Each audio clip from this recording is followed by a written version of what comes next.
Given all that we are seeing happen in the world right now, we're hearing a lot about the concepts of equity, inclusion, and diversity, including me receiving a lot of questions about what are the differences between these three concepts. So today, that's exactly what I'm going to talk about in this video. Let's start, first of all, by talking about the concept of diversity, since I would say it's language that we most often hear used when we're talking about bringing people together across cultural communities. So diversity is essentially about the quantitative representation of differences. It's about measuring how many women do we have within the workplace, how many people of color do we have on this board, how many people from the LGBTQ communities make up part of this society, and so much more. Essentially, what we're doing when we're taking a look at diversity is measuring the representation of cultural communities in our society, in our organization, in our mix. Inclusion is about not only the quantitative representation of difference, but more importantly, it's about the qualitative experience around differences.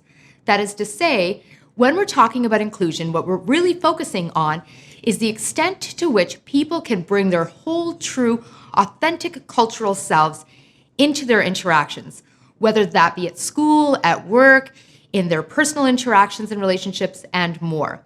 Inclusion is extremely important because when we're focusing on the qualitative experience of differences, what we're really trying to push is both authenticity, you're able to be who you are at your core, and still attract, opportunities, which means that you can be flourishing, thriving, having opportunities and more come your way on the basis of your differences. So that's diversity and that's inclusion. But the final concept, equity, is the one that is the most important of the three. Equity is defined essentially as our process of recognizing the historical legacies and the current realities of discrimination and prejudice that people from marginalized communities experience. It's essentially recognizing that not everyone starts from the same place, given the historical legacies of discrimination, which then also impact their current realities. When we dig deep into equity, what we also come to see and learn about are systems of supremacy, power, and privilege.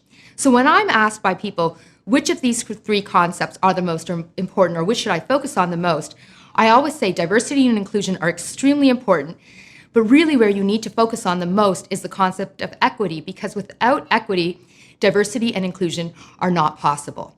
If you want to learn more about these three concepts, I have a lot more to say. Check out my website at ritubasine.com and sign up for my mailing list while you're there. Thanks, as always, for watching.